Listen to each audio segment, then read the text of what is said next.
Hola, ¿qué tal? Buenos días, tengan todos. Este video corresponde a la primera parte de la segunda unidad de nuestro curso de legislación empresarial. En esta parte, en esta unidad, perdón, se llama Derecho Constitucional, pese a que tiene en sus primeras partes situaciones referentes a la organización estatal costarricense. Lo que predominará en esta unidad es el análisis, el estudio de no del derecho constitucional como tal, que esa es una materia, e inclusive creo que es anual en la universidad, sino en la UCR por lo menos, si no mal me acuerdo. Aquí de lo que se va a hablar es de la parte constitucional enfocada hacia la protección de los derechos de los ciudadanos. En tal sentido, entonces veremos en una segunda parte, para la otra semana, veremos los remedios constitucionales, que son verdaderamente las formas como el Estado, el sistema, garantiza a nosotros, los ciudadanos, la defensa de los derechos fundamentales. Entonces, en esta primera parte se analizarán, entre otras cosas, qué son esos derechos fundamentales, por qué de su importancia y por qué Costa Rica puede decirse que sufre a partir de 1989 una especie de, comillas, revolución cultural, comillas, con respecto al derecho, a la defensa, perdón, de los derechos fundamentales, de los derechos de los ciudadanos. Esos derechos que simplemente nos hacen total y completamente distintos a otras, a otros seres, a otras cosas que hay en la naturaleza. Bien, empecemos analizando un poco la organización estatal costarricense. Esto no me voy a abrir mucho porque, por decirlo de alguna manera, es una especie como de repaso de las lecciones de cívica que ustedes tuvieron en los últimos años de su educación secundaria. Entonces, Costa Rica es una república democrática, libre e independiente. Su gobierno es popular, representativo, alternativo y responsable, ejercidos por tres supremos poderes que son distintos e independientes entre sí: el poder ejecutivo, el poder legislativo y el poder judicial. Bien, Costa Rica es una república soberana, quiere decir, soberanía quiere decir que dentro de Costa Rica no hay ningún ente más grande, más fuerte, más poderoso que Costa Rica. El Estado es el máximo ente. Por eso es que en la lección pasada, perdón, se hablaba de las relaciones de subordinación y de coordinación. Entre nosotros los ciudadanos nos coordinamos con el Estado. No es así, no hay una coordinación, hay una subordinación. Costa Rica ha tenido, eh, dentro de lo que se llama la República Independiente de Costa Rica, Costa Rica ha tenido dos repúblicas. Es decir, solamente ha habido un corte en la institucionalidad, un corte en la legalidad que tiene que ver con el cambio de gobierno. Eh, Actualmente y desde el año 1948 nos encontramos en plena, perdón, Segunda República. La Primera República nace en la independencia en 1821 y llega hasta 1948. En 1948 se produce la revuelta, esta azonada militar, con Figueres Ferrer, el papá del Figueres que hay ahora, y se corta por única vez en la vida independiente, se corta la continuidad de los gobiernos. Los políticos desgraciadamente están muy mal vistos, los políticos desgraciadamente tienen muy mala percepción popular, pero Figueres en el año 48 eh, derrocó al gobierno que había, el de Picado, e instauró la Junta de Gobierno que fundó la Segunda República que es en la que estamos precisamente. Para mí, lo admirable de una persona como Figueres es que número uno tuvo el valor de levantarse en armas y votar, por decirlo de alguna manera, al gobierno que había en ese momento. Un gobierno que estaba sumamente cuestionado por la forma en que hubiera alcanzado el poder a través de unas elecciones que fueron consideradas total y completamente fraudulentas. Figueres tenía todo en sus manos para perpetuarse en el poder, en una época que era como la antesala de todos los gobiernos militares que asolaron durante los años 60, 70 y parte de los 80 lo que fue la Centroamérica y totalmente Suramérica. Figueres pudo haber sido un Pinochet, pudo haber sido un Videla, pero simplemente no lo fue. Dentro de los hitos que se le pueden, no que se le pueden, no, que se le deben atribuir a Figueres es el de haber disuelto el ejército. De hecho, en la actualidad ya hay un feriado. Este año se decretó un nuevo feriado en el mes de diciembre para conmemorar esa gesta de una persona que teniendo conocimiento y dominio de las armas, que teniendo el poder asegurado por las armas, un día disolvió el ejército, declaró que Costa Rica no iba a tener más ejército, botó las armas, por decirlo metafóricamente, se quitó el uniforme de militar con que había hecho la revuelta de 49 días, 48, 49 días, y se puso un vestido entero, es decir, un traje de civil. Eso, compañeros, no tiene precio. No tiene precio porque en ese aspecto todos, absolutamente todos nosotros somos hijos de esa concepción figuerista en aquel momento por una Costa Rica sin ejército, por una Costa Rica pacífica, y eso, vuelvo a insistir, eso hay que agradecérselo. Y si la patria tiene altares, en alguno de ellos debe estar Figueres, porque teniendo todo, todo, absolutamente todo, para perpetuarse en el poder, estilo Trujillo, estilo en Dominicana, estilo Duvalier en Haití, no lo hizo.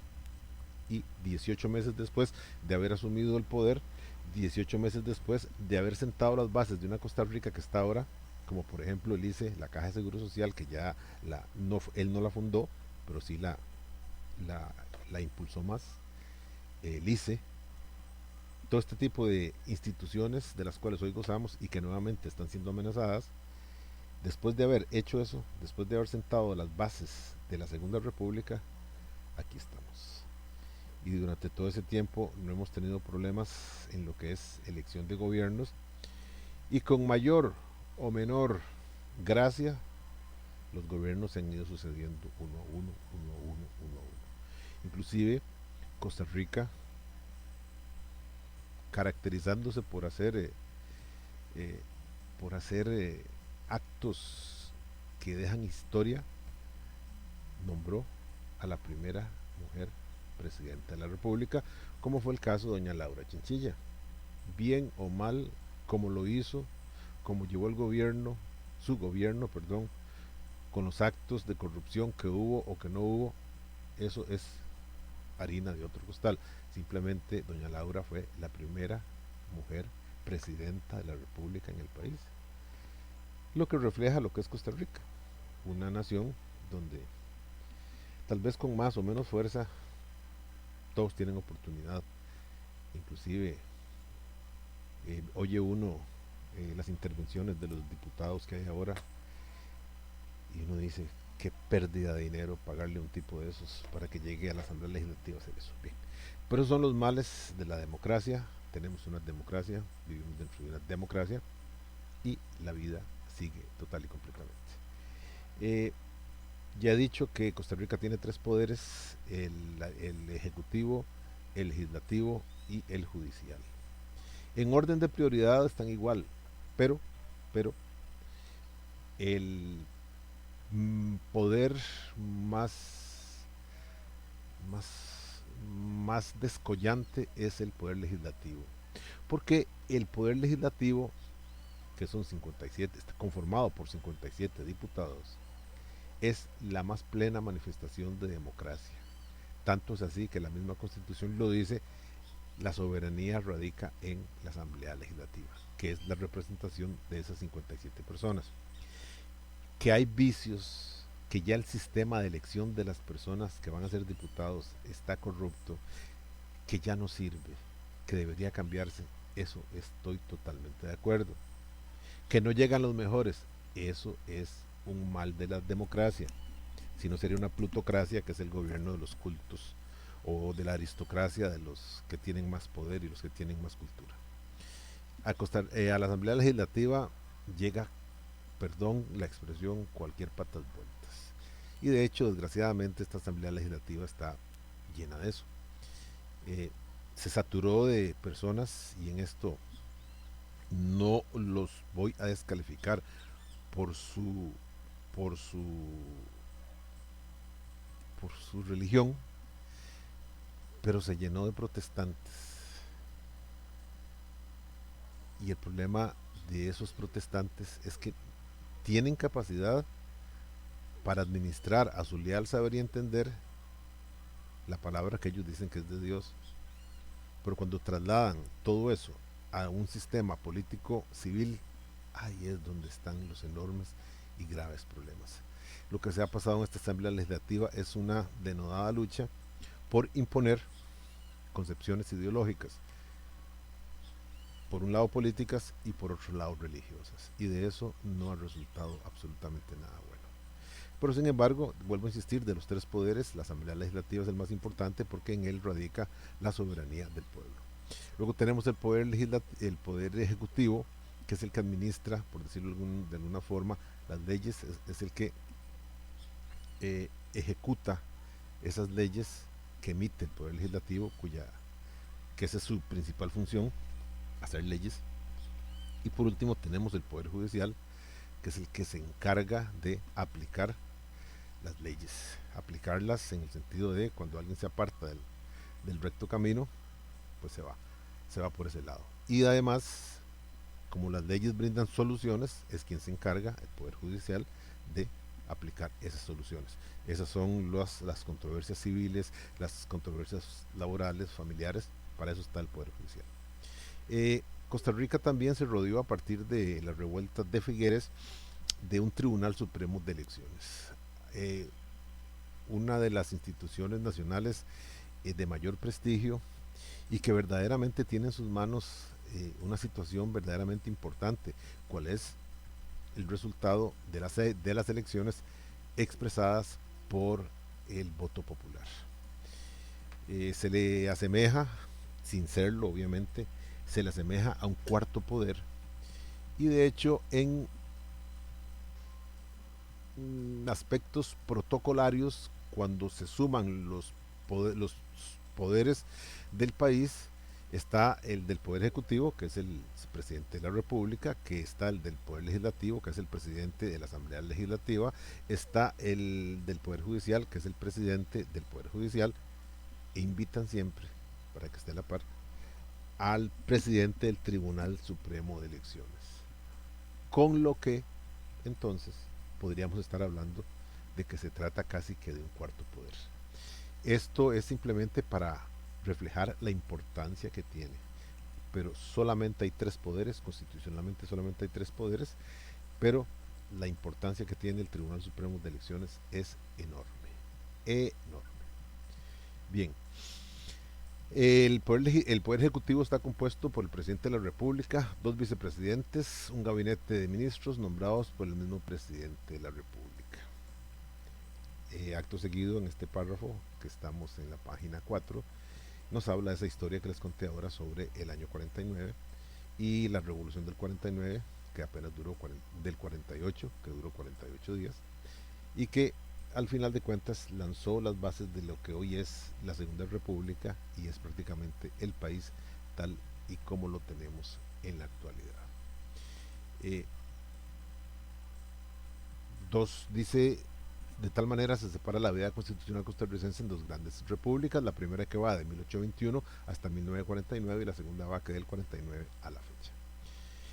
También el poder legislativo es unicameral, solamente hay una cámara, que es la donde están los 57 diputados. En otros sistemas, como los sistemas parlamentarios, hay dos cámaras, la cámara baja y la cámara alta. Lo que resuelve una lo puede conocer la otra y revocar. Eso es una mayor expresión de democracia, pero se acostumbra en países con poblaciones muy altas. En Costa Rica 57 diputados es un monto de dinero que se les paga enorme y hay proyectos que quieren elevarlo a 85 diputados. Bueno, si con 57 estamos metidos, comillas, en un gallinero, fin de comillas, con 85 no sé a dónde estaríamos. Sin embargo, pues ese es nuestro sistema y no hay que criticarlo tanto, hay que tratar de mejorarlo de cualquier manera posible.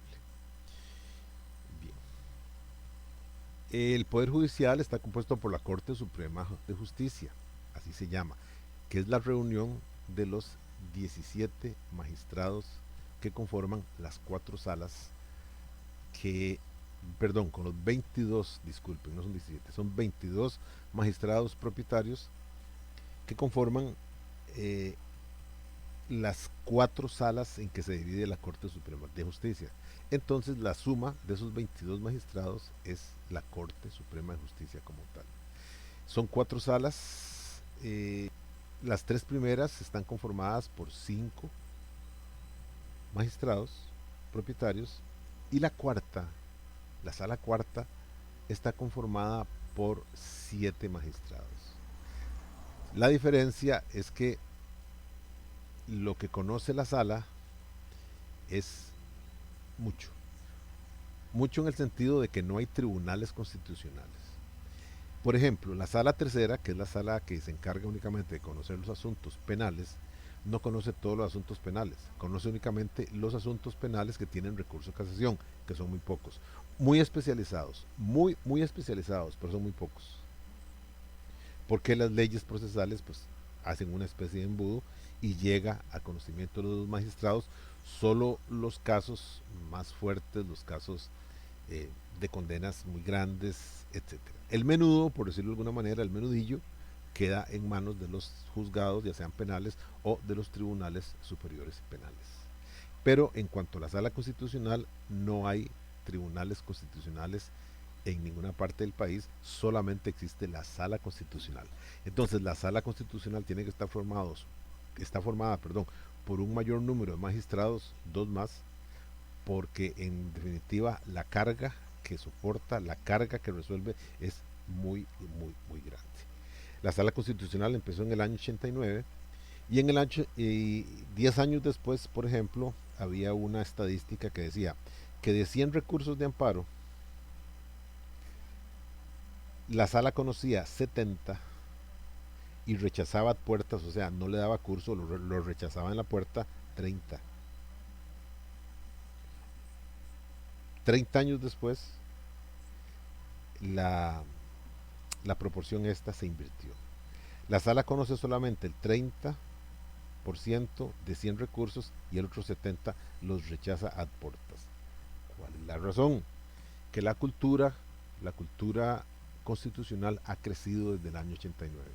Muchísimo, ha crecido muchísimo. Y entonces, a través de leyes,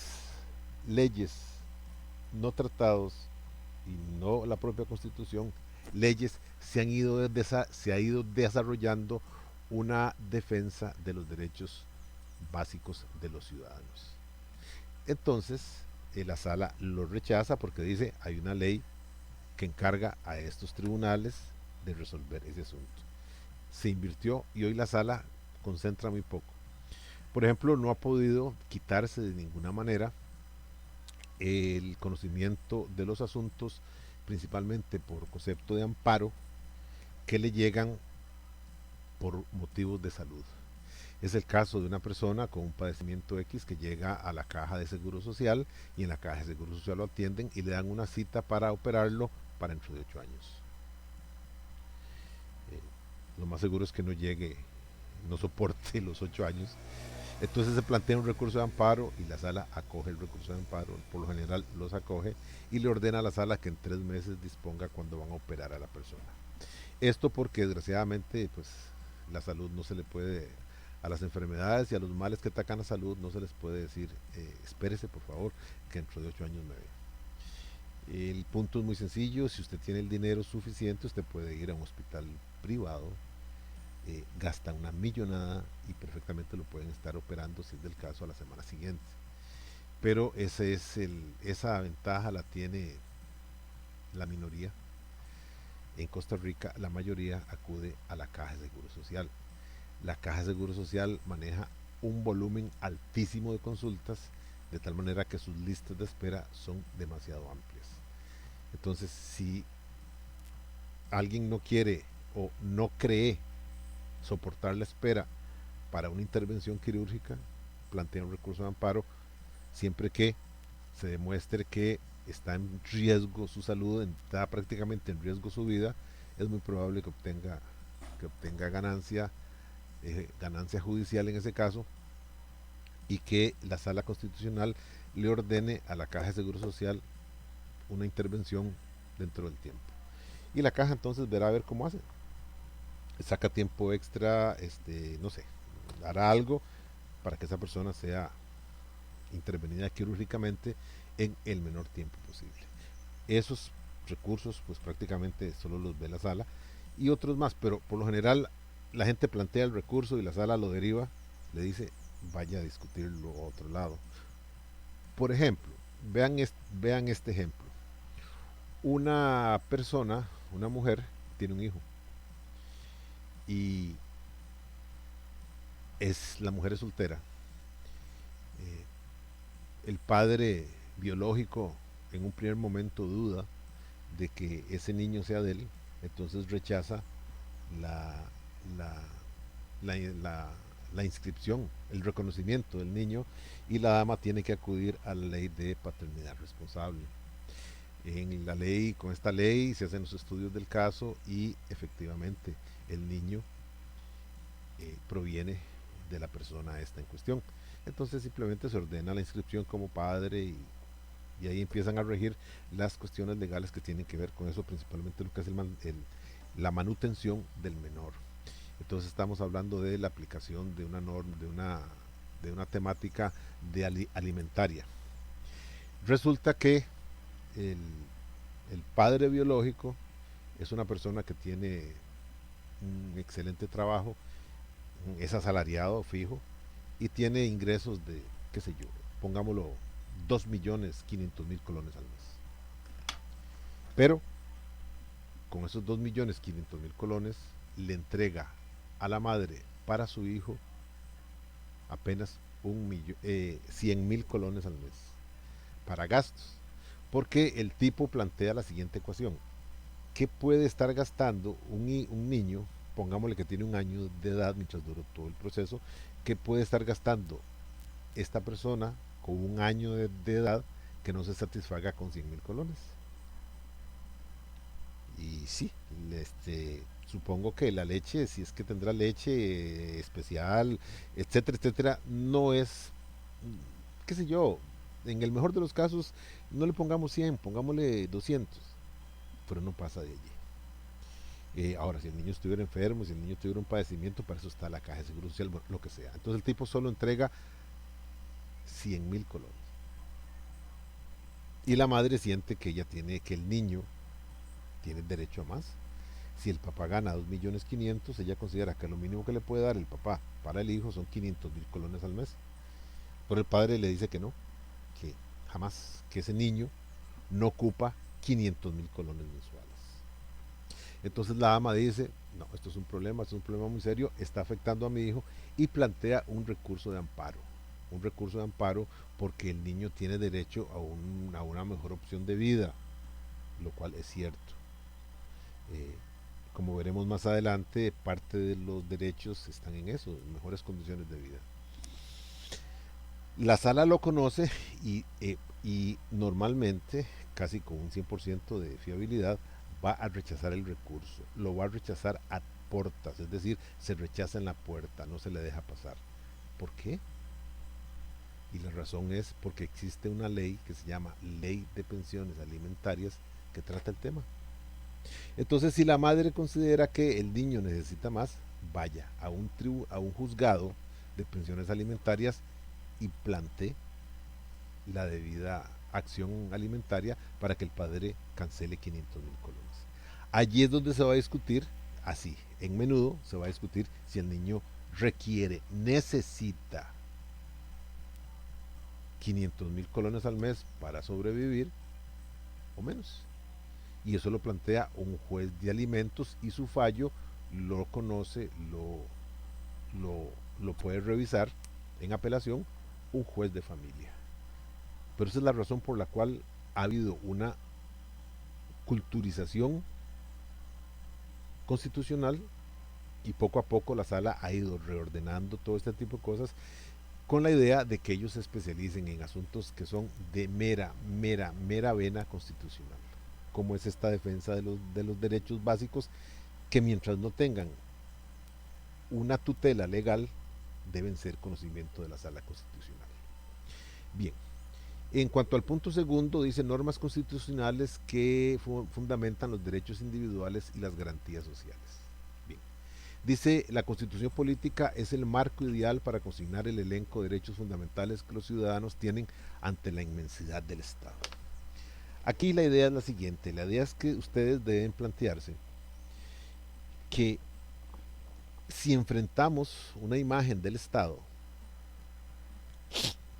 costarricense, por ejemplo, la enfrentamos a la imagen de una persona, la diferencia es descomunal. La inmensidad del Estado es enorme y la individualidad de la persona, pese a que le da todas las garantías, pese a que es persona, pese a que se diferencia de los animales porque es el único ser racional que tiene toda la naturaleza, minimiza a la persona. Entonces, filosóficamente, los pensadores dotaron al ser humano de una serie de derechos básicos, de derechos fundamentales, ese es el nombre, derechos fundamentales, que hoy se les da una denominación de derechos humanos. Vuelvo a insistir, si les preguntan qué son derechos humanos, los derechos humanos son la herramienta básica, fundamental, el ABC de los derechos que una persona tiene, que son imprescriptibles, impostergables y defendibles a todo nivel y en todo momento. Vuelvo a insistir, lo que nos diferencia de otros seres de la naturaleza, animados inclusive, como son los animales, es que el ser humano es el único que utiliza la razón. Los pericos repiten simplemente por un proceso de mímesis, o sea, repetición, nada más. Los pericos no piensan lo que van a decir, por decirlo de una manera. Los loros es la cosa, los loros no piensan lo que van a decir, simplemente hacen una repetición. Los monos se ha determinado que científicamente tienen algún grado de inteligencia, pero los monos no son seres racionales.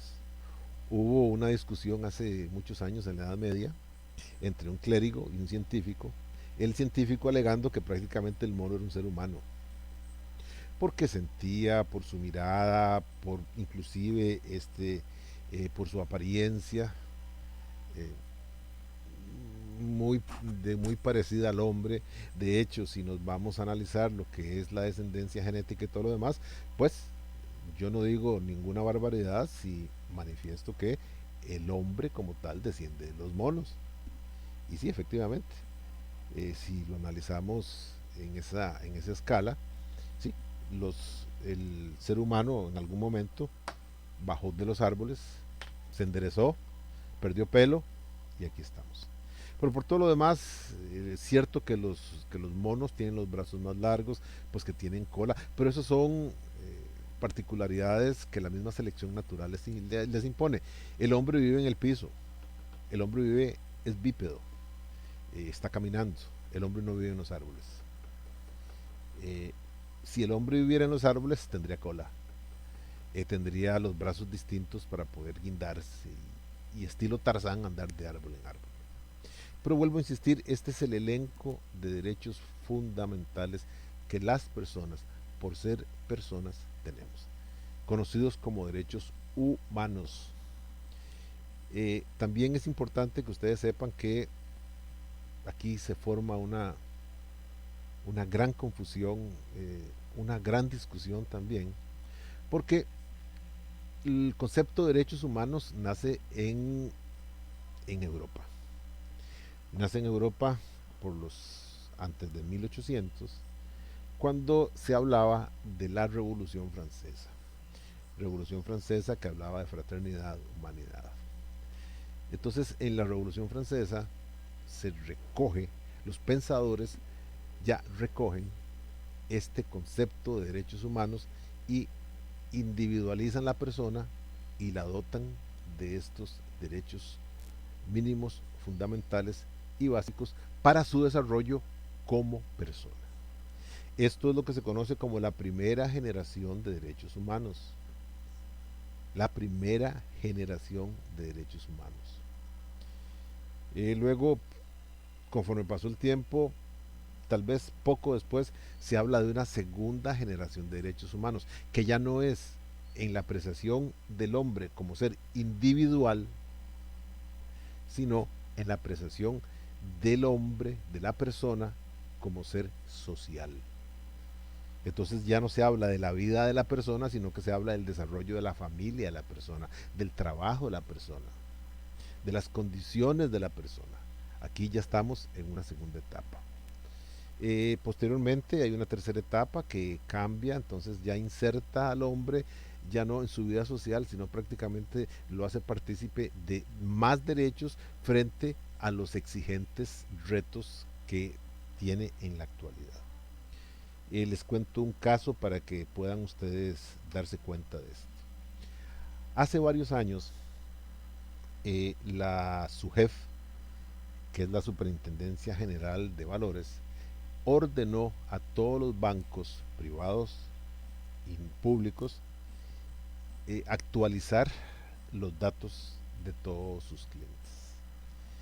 Y entonces miles, casi que millones de folders se usaron y comenzaron a llamar a todos los clientes uno a uno. ¿Para qué? Para que trajeran una fotocopia de la cédula y para que contestaran un pequeñísimo cuestionario de dónde vive, cuál es el teléfono, cuál es su dirección de correo, dónde trabaja y más o menos de dónde vienen sus ingresos. Esto es una exigencia que tuvo su jefe y los bancos la comenzaron a hacer. Entonces los bancos, a las buenas, comenzaron a llamar a las personas. Hubo algunos, no sé cómo decirlo, cumplidores, o imbécil que es uno, ¿verdad? Cumplidores que fuimos y sin que nos dijeran nada, pues pedimos cita, llegamos, llevamos la copia de la cédula y nos hicieron todo. Esa primera ola no fue tan grande, pero ya cumplimos.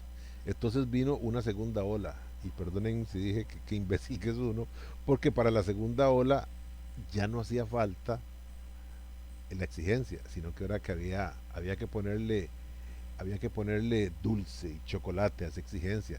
Entonces comenzaron a rifar carros, comenzaron a rifar pantallas de televisión, comenzaron a rifar dinero en cuentas a las personas que fueran a hacer esas cuestiones. Uno llegaba y preguntaba, yo no puedo participar en esa rifa. No, porque usted ya dio sus datos. Entonces para la próxima, jóvenes, se esperan un poquito porque en la segunda tanda pues vienen los regalos y todo.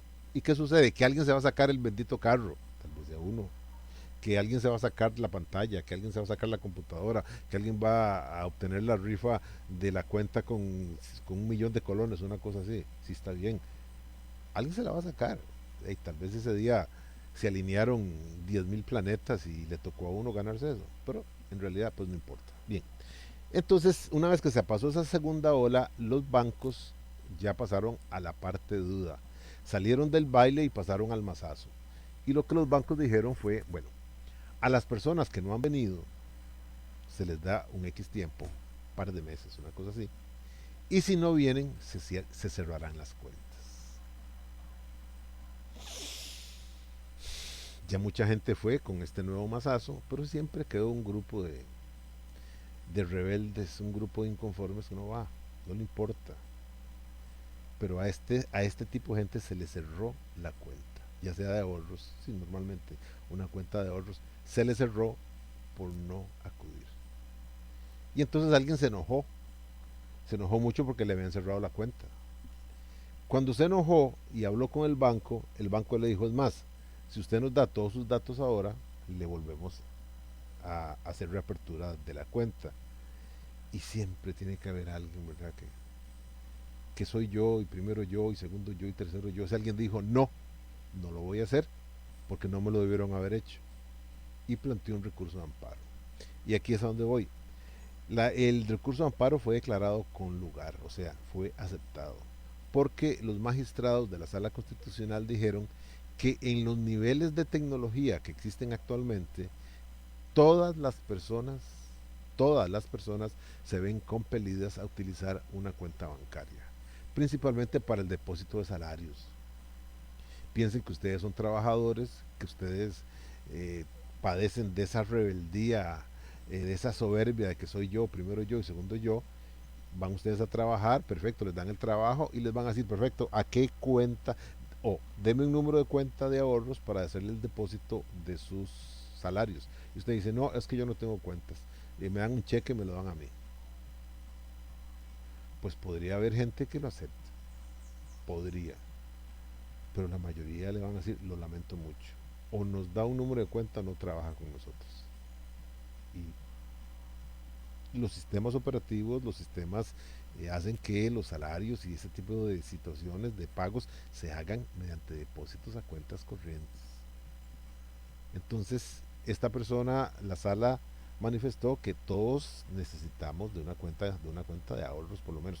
Cuenta que es electrónica, cuenta que nos da acceso a una tarjeta, cuenta que nos da acceso al uso de cajeros automáticos, cuenta que nos permite hacer transferencias simple o de las otras o la que sea, y que quitarle una cuenta a una persona por una situación de que no aportó una información, pues prácticamente era quitarle un derecho fundamental.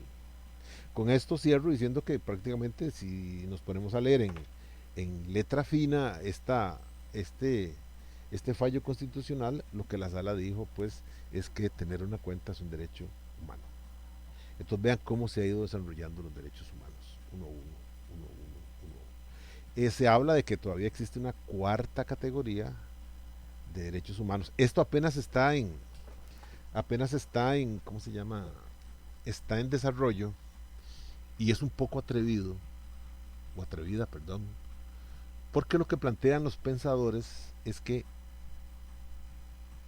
la Tierra, el planeta Tierra, está constituido por seres, unos racionales y otros irracionales.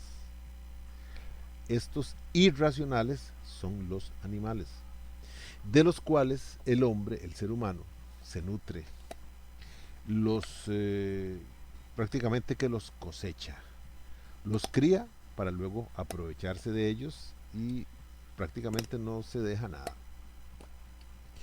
Entonces ya hay gente que está pensando en que los animales tienen derechos prácticamente, no animales, animalescos, sino que tienen derechos humanos, lo cual ya de por sí es una contradicción. Un ser humano es un ser racional, un animal no lo es. Pero ya se han dado dos casos, al menos yo conozco dos casos. Uno se declaró con lugar y el otro no pudo tener no pudo tener sentencia, pero que involucraban animales.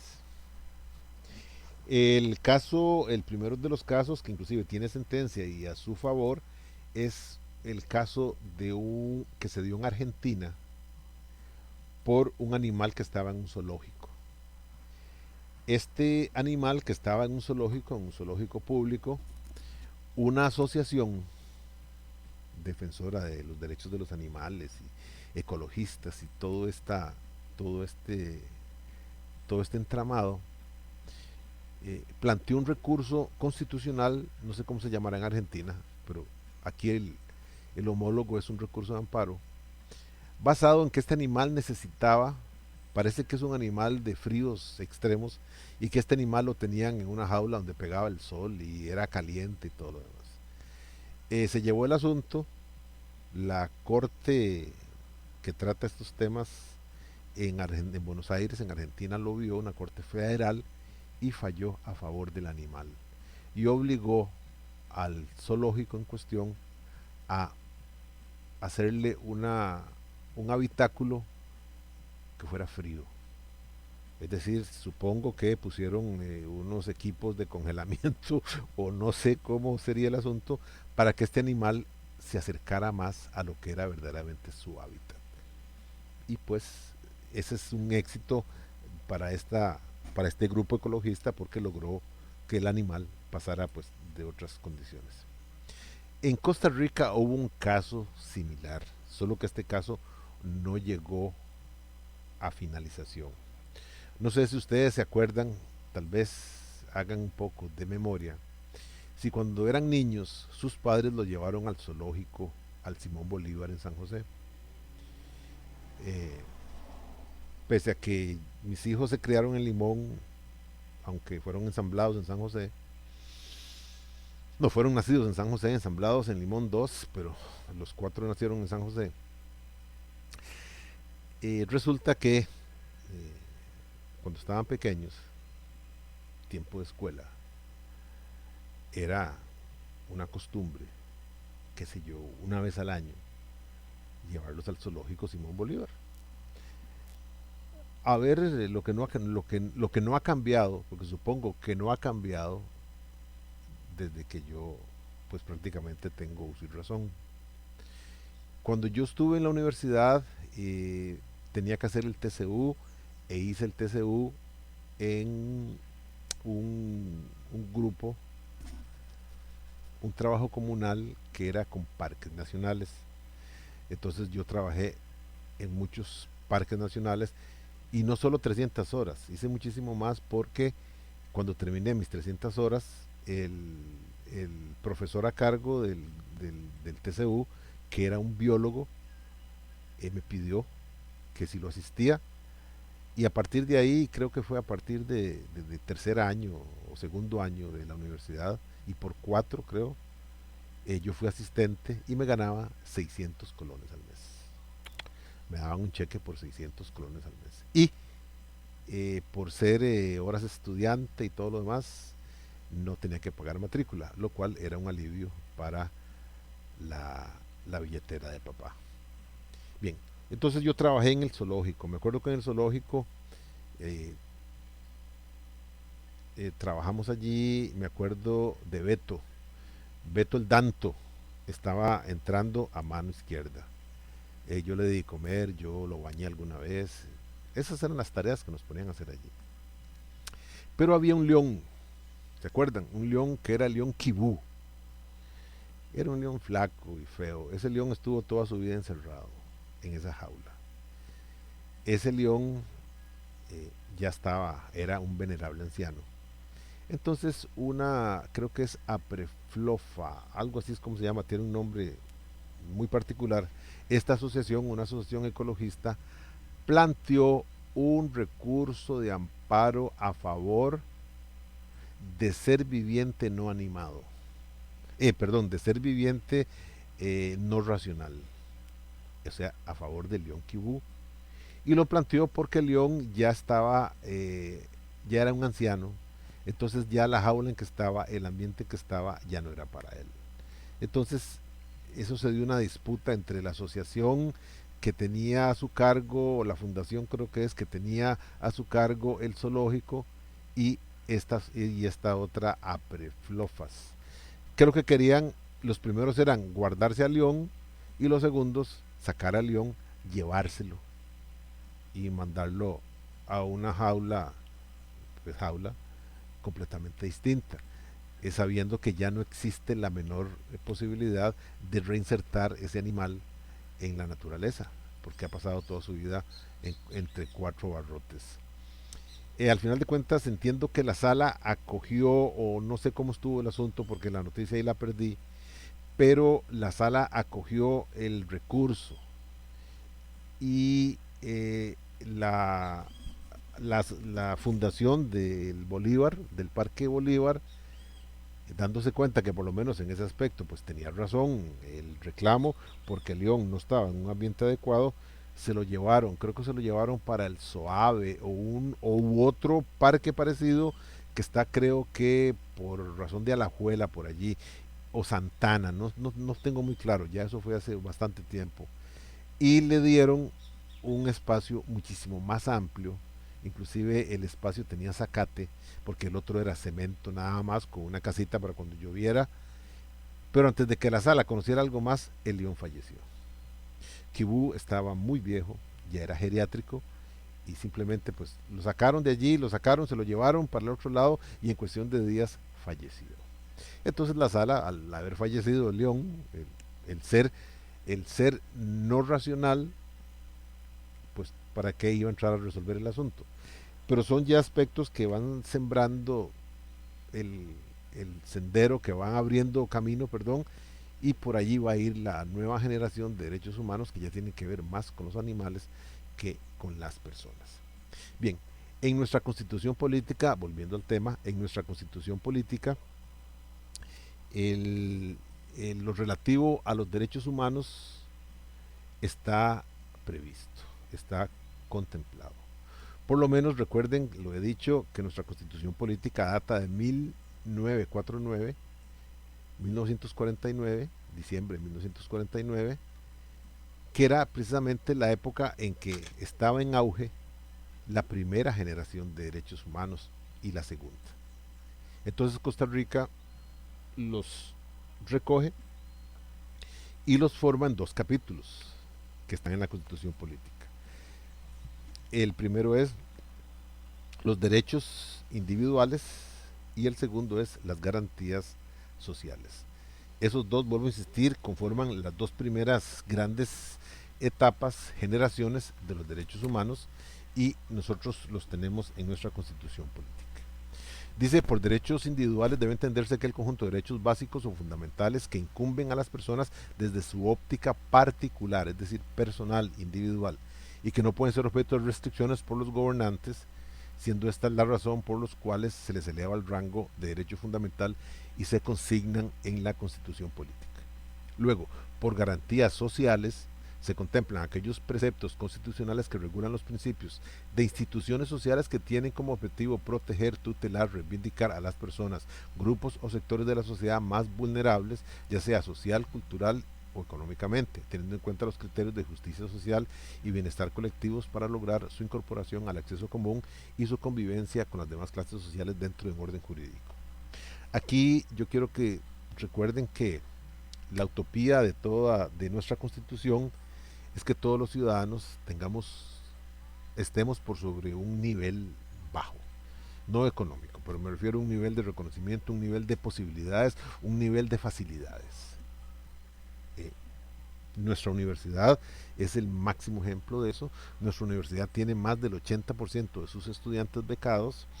Más aún, entiendo, acabo de leer por allí que en estos momentos de pandemia y todo lo demás, nuestra universidad a los becados les va a dar un dinero más, entiendo que son 15,000 colones al mes extra, para que puedan adquirir programas de conectividad por medio de internet o mejorarlos, porque la idea es esa, la idea es dar esa oportunidad para que los que menos tienen puedan estar en condiciones de tener eso.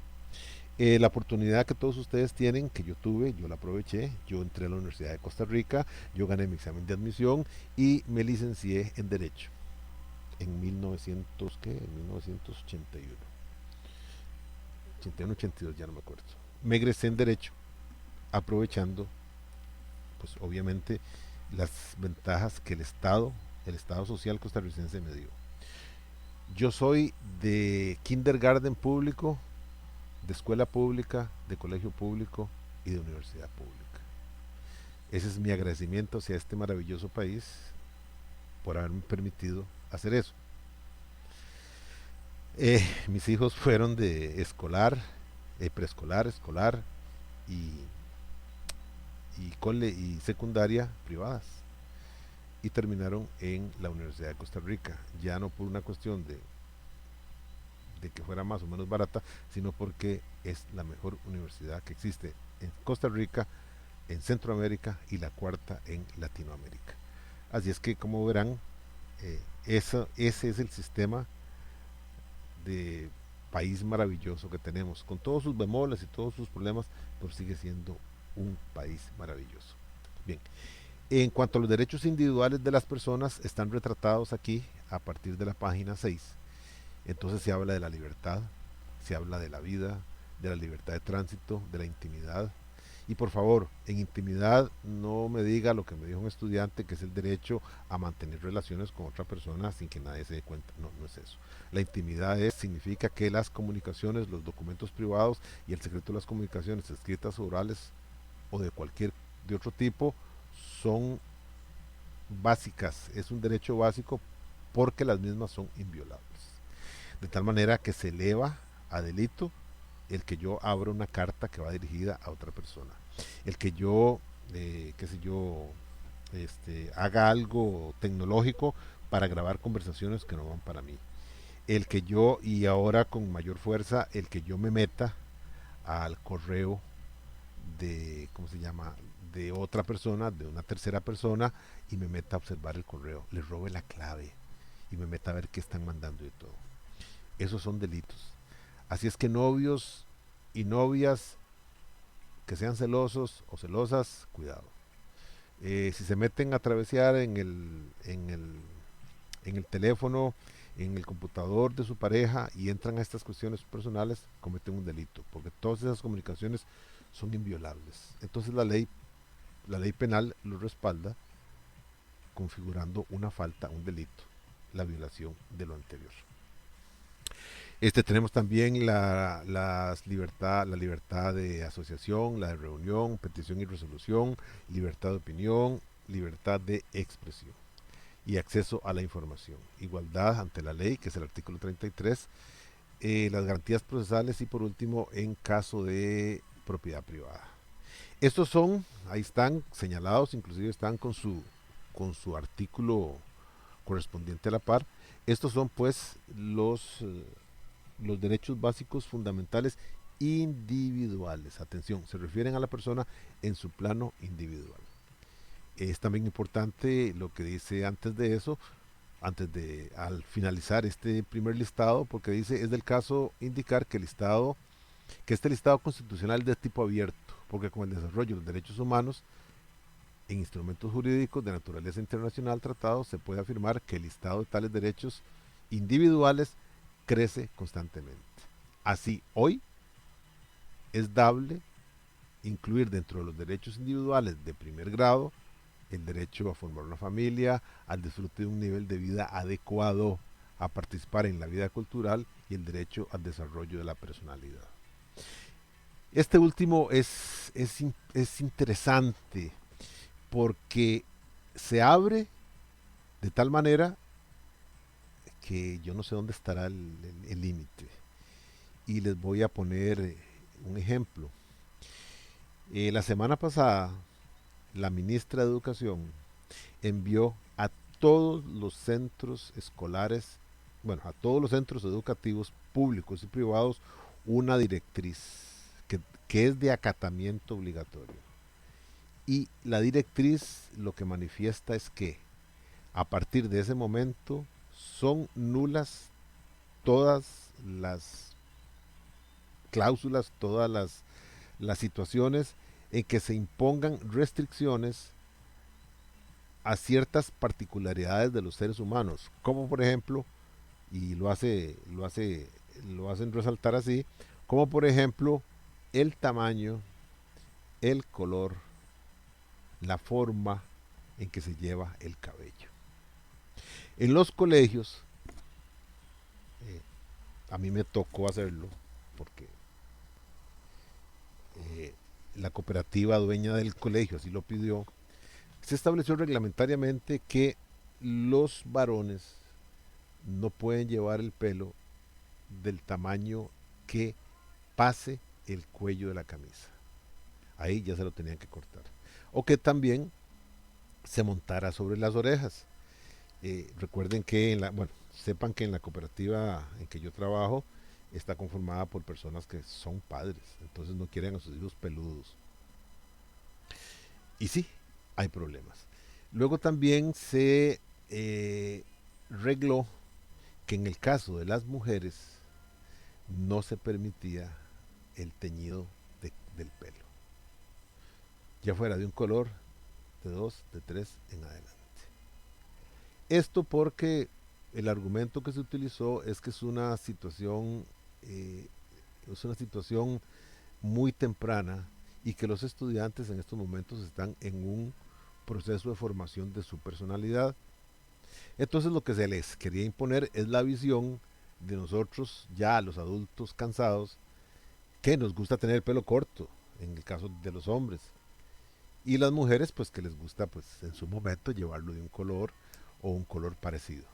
En esto las mujeres son bien celosas porque no quieren cambiarse su identidad. Las que se lo cambian, pues a veces uno dice qué locura, ¿verdad? Pero lo que quieren es, qué sé yo, si ya tienen canas, pues se lo tiñen para que no se le vean las canas. Si lo tiene oscuro, pues se lo aclaran un poquito, pues para variar, para tener una nueva presencia. Por el contrario, si lo tiene oscuro, pues eventualmente, perdón, si lo tiene claro, se lo oscurece un poco porque quieren verse más morenas. Qué sé yo, este pequeño, este pequeño juego que tenemos los seres humanos, no solamente las mujeres, los hombres también. Los hombres nos dejamos barba, ¿para qué? No tengo idea. Yo me la dejo porque qué pereza afeitarse. Qué pereza afeitarse. Entonces mejor me la dejo un rato para que, no grande porque no me siento bien, pero lo hago para no afeitarme, por perezoso. Simplemente esa es la razón. Bien, entonces la directriz de la ministra es que preocupados por el desarrollo de la personalidad de los estudiantes, se considera que ellos tienen el derecho a llevar el pelo, y se los voy a poner así y entre comillas para que no me malinterpreten, tal y como les da la gana. Y eso, vuelvo a insistir, es obligatorio a todos los centros educativos privados o públicos. Entonces, lo que para mí lo que hace es que se acuerpa una rebeldía que se tiene cuando se es adolescente, pero que se pierde apenas un par de años después. De alguna manera me explico para que me entiendan. En la época de rebeldía es para mí, cuando se entra a séptimo año y termina prácticamente con el quinto año. Entonces tenemos que llevar uniforme. Entonces, y les voy a hablar de mi persona. El uniforme mío en el colegio era gris, con corbata negra, medias negras, zapatos negros, manga larga. Entonces la rebeldía de uno era aflojarse la corbata, no jamás hasta arriba. Uno, dos, darle vuelta a las mangas.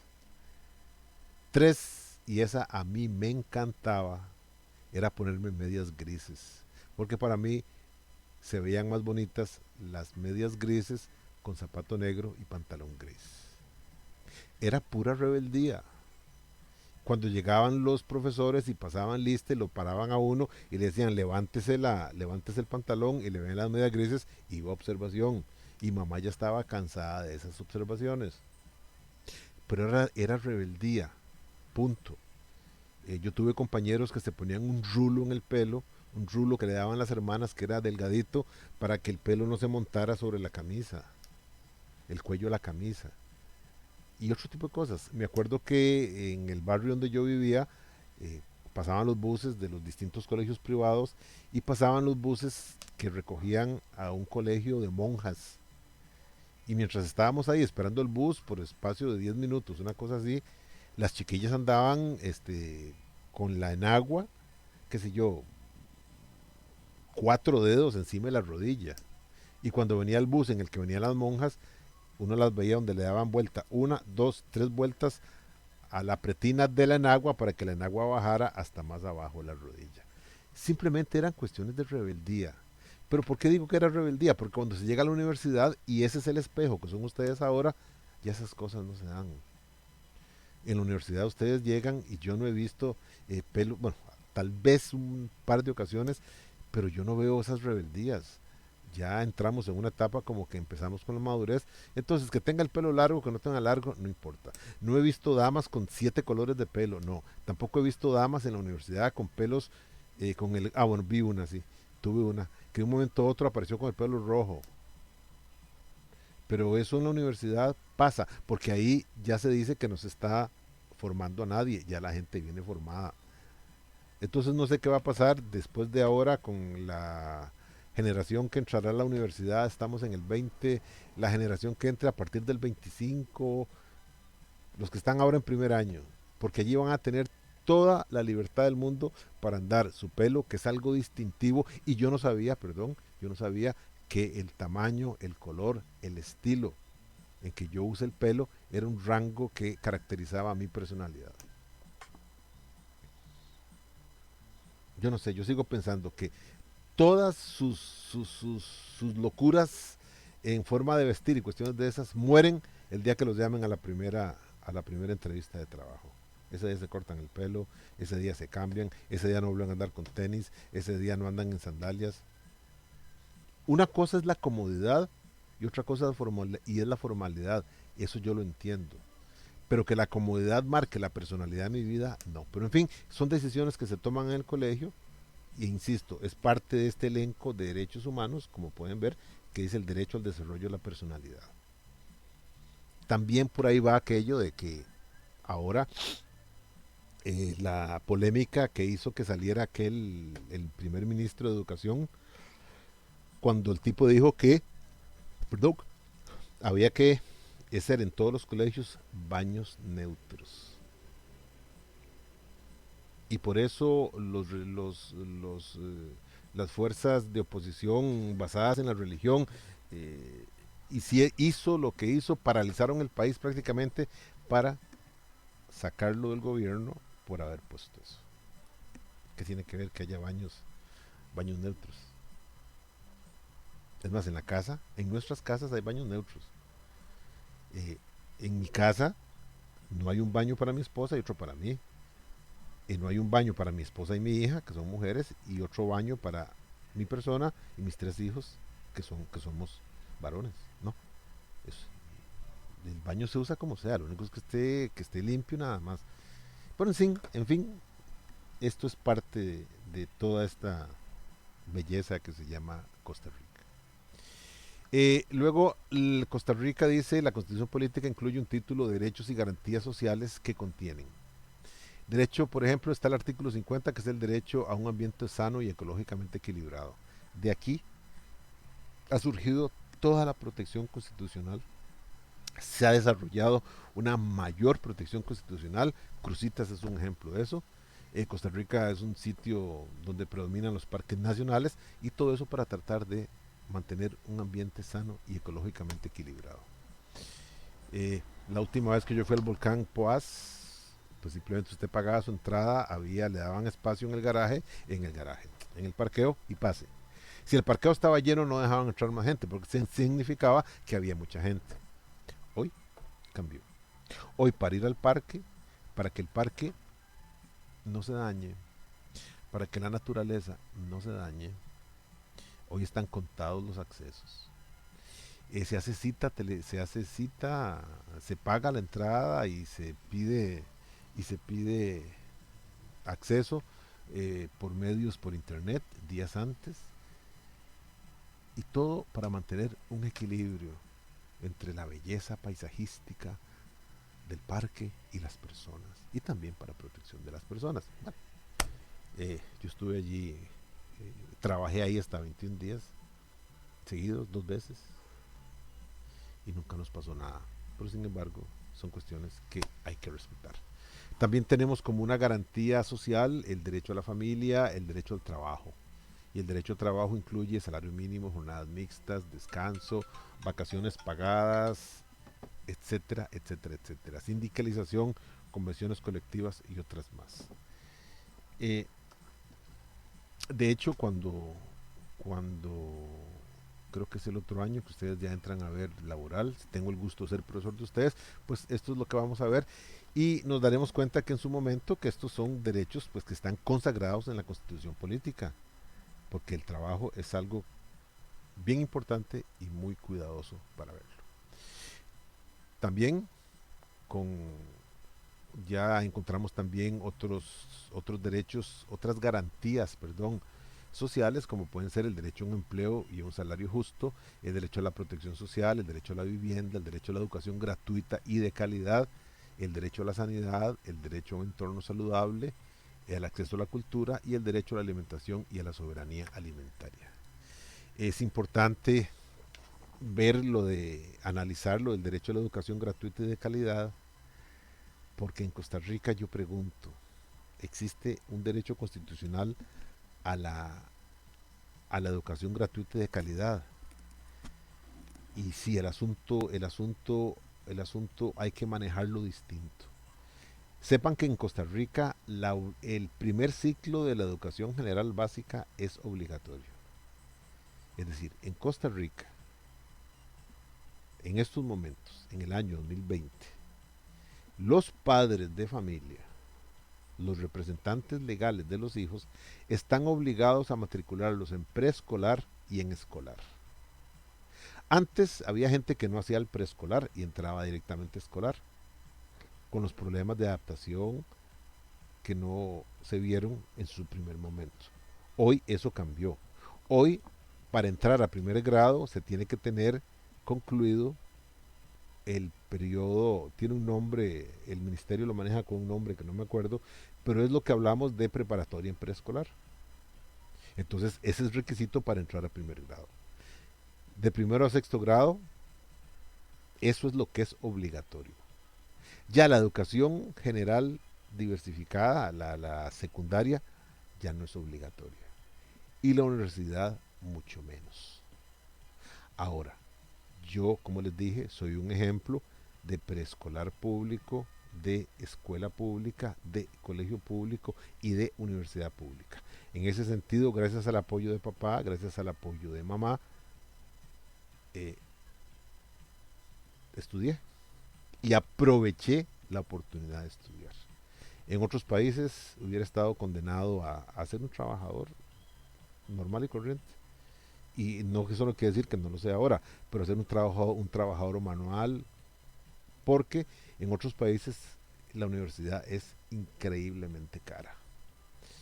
En Estados Unidos estudia solamente quien tiene más o menos 40, $50,000 anuales para estudiar. Y si son 5 años de carreras, multipliquen 5 por 5, 25, son $250,000 para una carrera universitaria. En Chile es exactamente igual. Pues en Costa Rica no, porque si bien todos ustedes, la mayoría o todos, son becados, eso quiere decir que a muchos inclusive la universidad, el Estado, a través de la Universidad de Costa Rica, les facilita, les paga por estudiar. Por eso yo no coincido como un estudiante becado se divierta, la lleve suave, pierdo un curso, luego lo llevo, este tipo de cosas. Yo me cansé de, profe, es que yo necesito ganar ese curso porque si no, los créditos y la beca, eso no es problema mío, eso es problema suyo. Usted es el que está gozando de ese beneficio, entonces aprovechelo. Usted no está trabajando. El esfuerzo lo están haciendo sus padres, su casa, que de hecho le envían a usted pues lo que pueden, los recursos que pueden para que usted estudie, más lo que la universidad les da. Muchos de ellos hasta con residencia estudiantil. Y aún así no van a clases, aún así pierden lecciones, aún así pierden materias. Y lo que es peor, los ve uno desde el punto de vista de la responsabilidad. Yo entiendo que alguien salga mal en un examen porque no calibró bien la respuesta, pero sabía la materia. No, no. Yo tengo casos de estudiantes becados con todo que llegaron al examen, ¿qué era? Dios, hoy había examen. Y simplemente pusieron lo primero que se les ocurrió. Así, lo primero que se les ocurrió. Y son las notas cuando yo digo voy a renunciar, voy a dejar de ser profesor, porque un estudiante me saca un cero. Y trató de contestar el examen. No, no, eso simplemente es, no estudió lo que sea. Pero eso yo no lo concibo, insisto, porque en Costa Rica, por lo menos, lo que es obligatorio es primaria. Secundaria ya no es obligatoria y universidad tampoco. Y hay una queja que hablan de que, aunque sea así, si usted no gana el examen de admisión, no entra a la Universidad de Costa Rica o a las universidades públicas, lo cual es cierto. Pero no caigan en las manos de ese grupito de colegiales patrocinado por esta ANEP, que decían que no, que había que liberar la entrada a todos los estudiantes a la Universidad de Costa Rica, a la UNED al Tecnológico y a la otra que es de Alajuela. Eso es imposible. Para eso están las universidades privadas. Claro, el problema es que las universidades privadas hay que pagar y no todo el mundo tiene el dinero para poder pagar eso.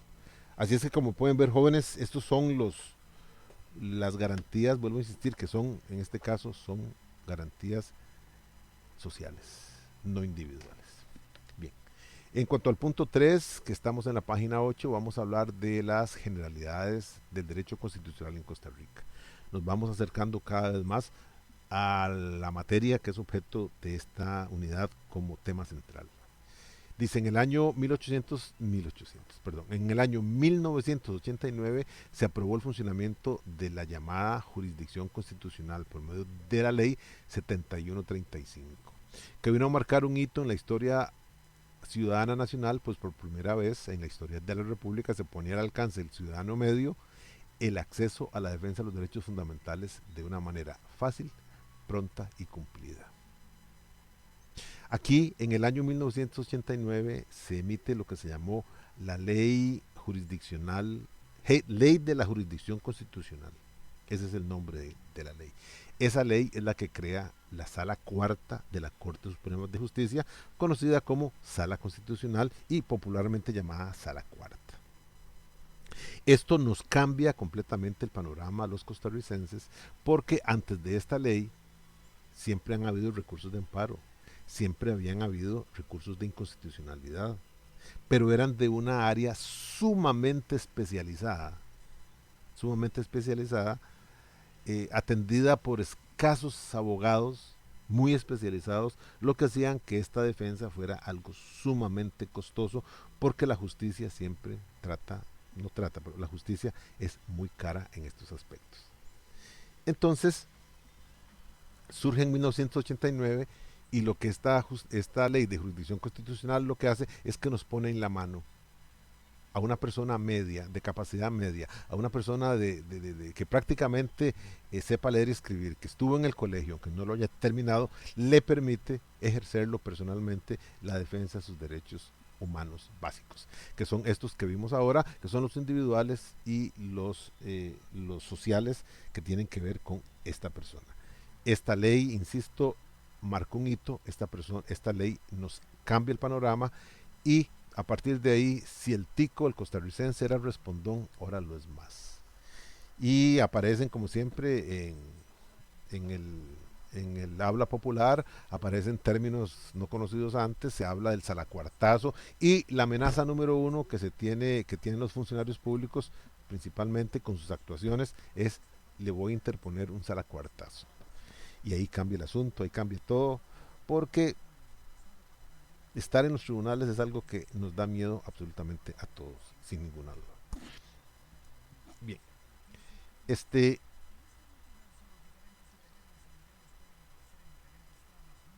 el encargado de administrar la justicia constitucional lo es la Sala Constitucional, que es la cuarta sala de la Corte Suprema de Justicia. Vuelvo a insistir, como les dije al principio, es un organismo técnico, completamente especializado y único, porque no es el superior de nadie. No hay tribunales constitucionales. Hay una reforma que pretende crear tribunales constitucionales en cada una de las 7 provincias. Y entonces la Sala Constitucional quedaría conociendo solo las apelaciones que haya para esos asuntos. Bueno, por eso es un proyecto. A como se diseñó, hay 7 magistrados que son los únicos que conocen de materia constitucional. De hecho, cuando hablé de las fuentes de derecho, dije que la única fuente en jurisprudencia que era obligatoria es la constitucional. Y la razón estriba en que es el único tribunal que hay en el país, por lo tanto tiene jurisdicción en todo el país y sus fallos afectan a todos los hombres. Eso es una locución latina que se llama erga omnes, o sea, válido para todos los hombres. Entonces, lo que la sala constitucional en aspectos constitucionales diga es palabra santa. No se rebate y ordena a todo lo que sigue. Debe ser respetado. Esta sala constitucional se basa en dos principios fundamentales. El primero es el principio de celeridad y el segundo es el llamado principio de impulso procesal de oficio. Bien, entrando al primero, al de celeridad, es importante que ustedes capten que la defensa que se está haciendo ante la sala constitucional es de algo que es fundamental y básico. Son derechos humanos. La vida, la familia, el trabajo, la salud, el, el ambiente ecológico sano, son situaciones que no soportan procesos dilatados como eran antes que tardaban años. No, son derechos tan fundamentales que necesitan de una apreciación inmediata, necesitan de una defensa inmediata. Por lo tanto, la sala funciona de acuerdo con esto en base al principio de celeridad. Dice así, a diferencia de otras entidades judiciales, los asuntos constitucionales son resueltos en un tiempo mucho menor, en la mayoría meses,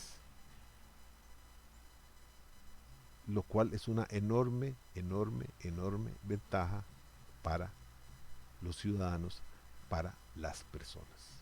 Entonces, si ustedes se ponen a leer la ley de la jurisdicción constitucional, se darán cuenta que el establecimiento de un recurso de amparo es muy sencillo.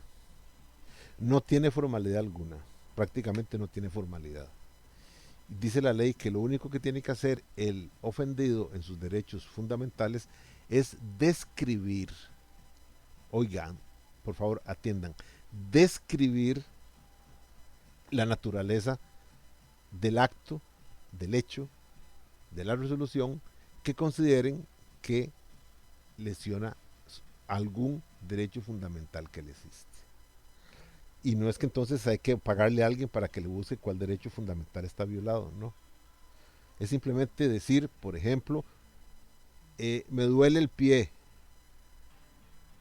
Entonces la sala constitucional examina el pie y le dice, sí, usted anda una piedra en el zapato. Quita esa piedra en el zapato y la vida sigue exactamente igual.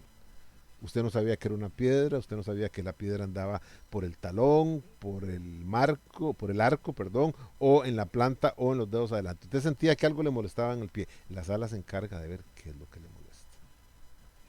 No tiene que decir. Y es algo muy sencillo. Y tan sencillo es que lo único que usted hace es manifestar quién es el que le está violando el derecho y en qué consiste la violación. La sala se encargará de todo lo demás,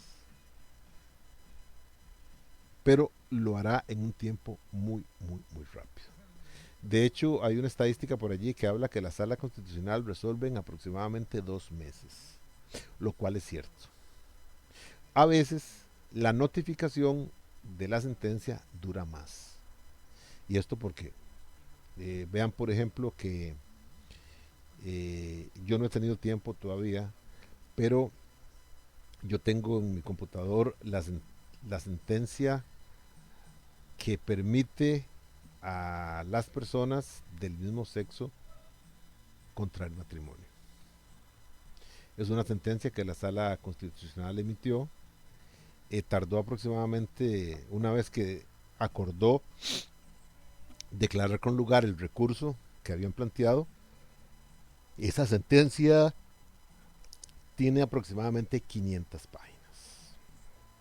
Es un libro gordo, hermoso, si fuera así, es un libro gordote, donde la sala analiza todo y al final concluye que no permitir que las personas de un mismo sexo contraigan matrimonio atenta contra, contra el principio de igualdad, que es uno de los pilares básicos de los derechos fundamentales de las personas.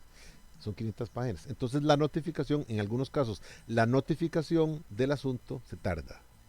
Pero atención, con el sistema de gestión en línea, usted puede saber si ganó o perdió el recurso. Y hay gente que lo hace, hay gente que llega feliz de la vida y gana el recurso. Dame la sentencia. No, lo único que tengo es el número de voto y esa es la información que aparece de primera entrada. Entonces se dice que en el juicio de X persona contra el Estado, contra una institución, se falló a favor de la persona y se declara nulo el acuerdo X. La sentencia total puede venir un tiempito después, pero ese fallo viene aproximadamente en 1 o 2 meses, si el asunto es acogido, porque si es rechazado, viene en 15 días el rechazo. El rechazo a puertas, o sea, que la sala considere que eso no es materia constitucional. Eso viene en muy pocos días. Así es que, insisto, nos cambió la política completamente. Hizo al tico un poquito más celoso de sus derechos y el funcionario público, no sé si ustedes han ido a las instituciones, pero hay un cartelito. A mí me hace mucha gracia, porque ese cartelito dice que hay una norma en el Código Penal que dice que se sancionará con X días multa a aquella persona que amenace a un funcionario público. Y es que ya el funcionario público se cansó de que es que si no resuelve así, yo lo voy a llevar a la sala constitucional, le voy a meter un sala cuartazo, término muy común utilizado. Eso a la gente, al funcionario público, pues de alguna manera consideran una agresión porque no les gusta, porque les duele, porque sienten que están siendo amenazados. Pero eso es lo que la gente no prevé.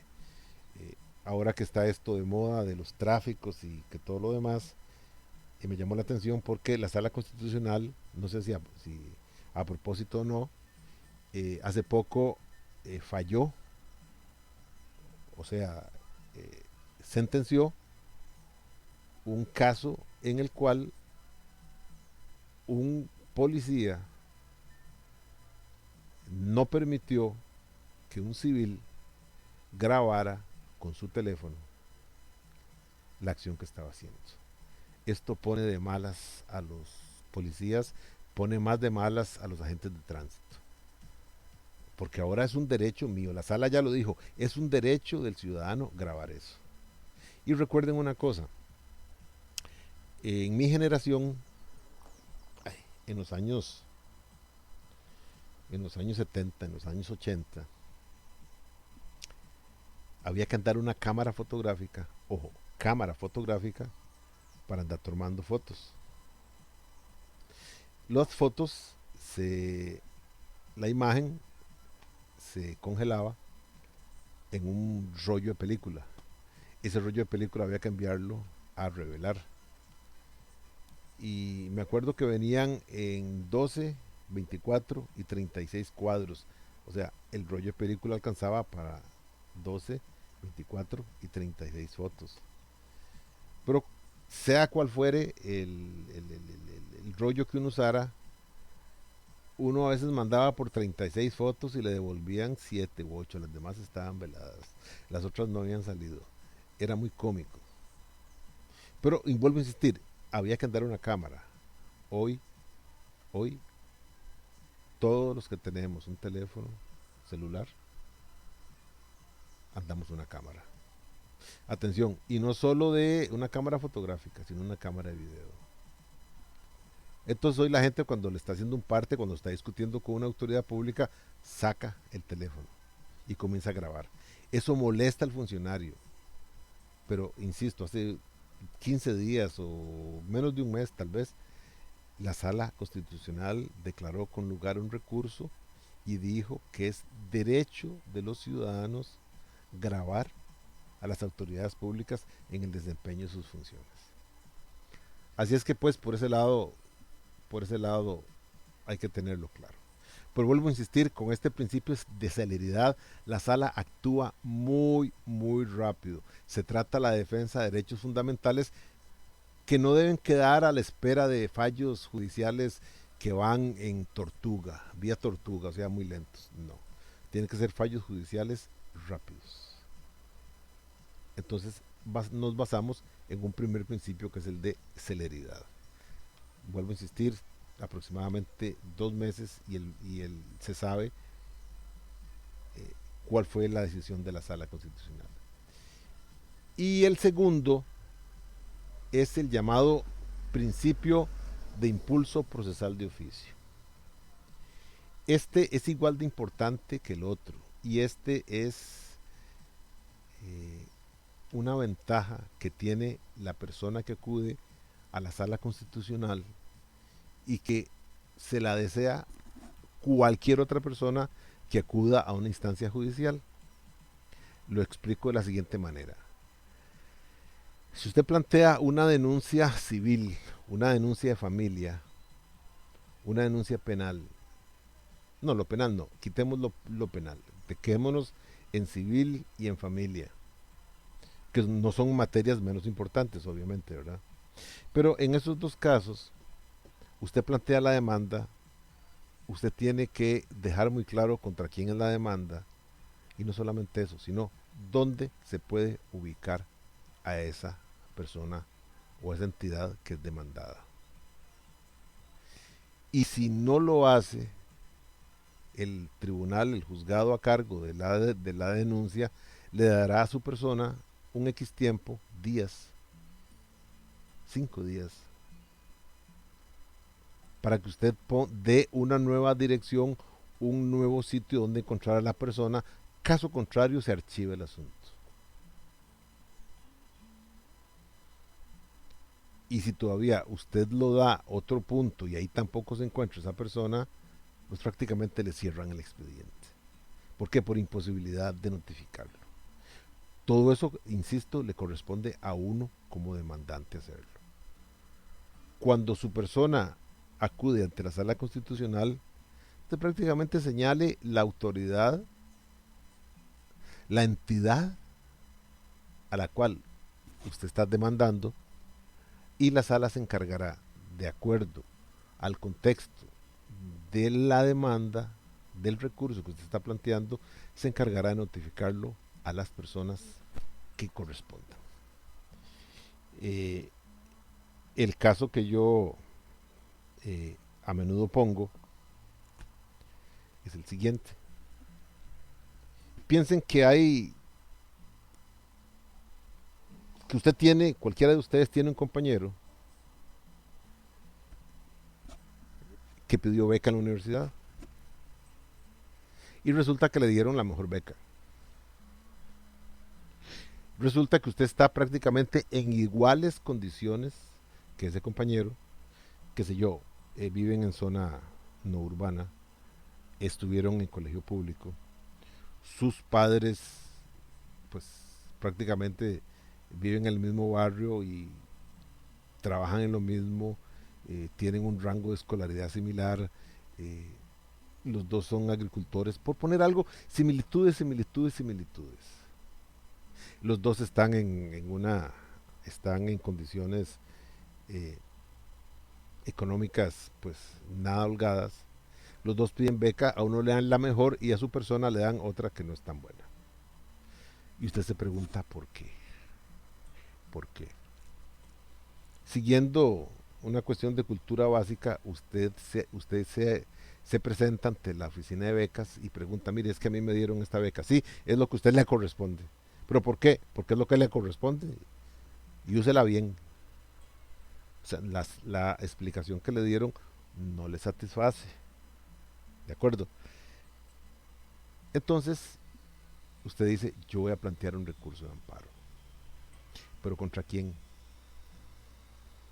Ese es el problema, ¿contra quién?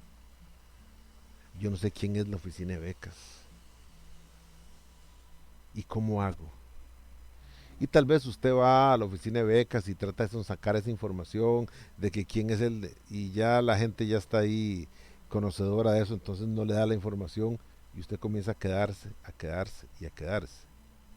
Hay un plazo de tiempo muy corto en el cual usted tiene que plantear el recurso es- o se produce un acto de consentir la falta contra su derecho. No, no, no, eso no es así. Usted simplemente redacta un recurso y lo que dice es que soy estudiante de la Universidad de Costa Rica, estoy en estas condiciones, tengo esto y me dieron una beca X y a otros compañeros, no importa, no diga quiénes, en otras, o si quiere lo dice, en una situación similar e inclusive un poco mejor que mi persona, les dieron una beca mayor. Eso es lo que usted plantea. La sala constitucional se encargará de ver quién es el de becas y por lo general eleva becas, uno, dos, al director de la sede y tres, al rector de la universidad. Por eso es que los funcionarios públicos odian, detestan un recurso de amparo. Porque entonces el rector, la rectoría inmediatamente manda jurídica y jurídica el mismo día manda a pedir todos los antecedentes.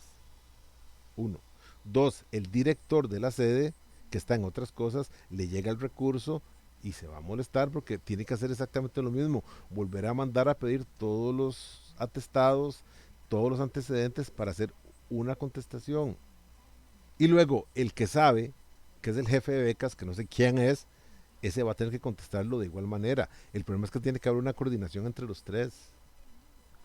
Porque el rector no va a decir que no, el otro no va a decir que sí y el otro no va a decir que tal vez. Entonces es bien complicada la mecánica, pero para las partes, la sala da el término, la sala los apura, la sala es la que sabe a quién denuncia, yo no tengo que poner a quién es. La sala no sé de qué manera busca que en nuestro caso el doctor Juan Diego Quesada es el director de la sede y ahí le manda la notificación. Luego no sé cómo hace, averigua para que saber que fulano de tal o la licenciada fulano de tal o el licenciado fulano de tal es el director de becas de la sede y contra ese va el recurso. Y luego el rector pues ya saben quién es y ahí lo notifican. Entonces es una situación donde la sala se encarga de todas estas cosas. La sala lo hace, la sala manda a notificar. No me lo pide a mí, yo no tengo que saber dónde vive el jefe de becas, yo no tengo que saber dónde vive don Juan Diego. La sala escoge dónde notificarlo. Eso es celeridad, eso es, perdón, impulso procesal de oficio. Usted prácticamente lo que hace es, si lo ponemos en un término gráfico, usted lo que hace es encender la mecha con un fósforo para que reviente después. Pero todo lo demás se encarga la sala constitucional. De todo, absolutamente todo lo demás. De buscar, y lo que le llega a usted de segunda entrada es la resolución, si la aceptaron o no la aceptaron. Si usted ganó o perdió el recurso. Así es como funciona la sala constitucional. Este es el segundo principio, principio de impulso, del impulso procesal de oficio. Insisto, es una belleza, verdaderamente es una belleza para aquellas personas que tienen que hacerlo, porque la sala ayuda, la sala se encarga de estas cosas. Esa es la razón, entre otras, por las cuales tiene 5 magistrados, porque son muchos, muchísimos los asuntos que tienen en conocimiento. En cuanto a las atribuciones de la sala, están allí marcadas, son tres: garantizar los derechos y las libertades constitucionales, es el primero de ellos, es la más básica; ejercer el control de la constitucionalidad de cualquier norma y de los actos sujetos al derecho público. En su momento veremos que la constitucionalidad se mide en las normas, pero también en los actos de los derechos. Y luego están las otras, que es resolver conflictos de competencia, entre otros. Y todo eso lo hace a través de un control de la constitucionalidad. Y ese control de la constitucionalidad se hace a través de tres recursos: el recurso de amparo, el recurso de habeas corpus y la acción de constitucionalidad. Y esto es lo que va a ser la materia para el siguiente video que subiré la otra semana. Tengan todos muy buenos días y estamos en comunicaciones para la siguiente semana para analizar ya los tres remedios, así se llaman, remedios que esta ley nos brinda a los ciudadanos para hacer respetar nuestros derechos fundamentales, nuestros derechos elementales prácticamente nuestros derechos que son campo casi que sagrados. Así es que nos vemos la otra semana. Tengan todos muy buenos días.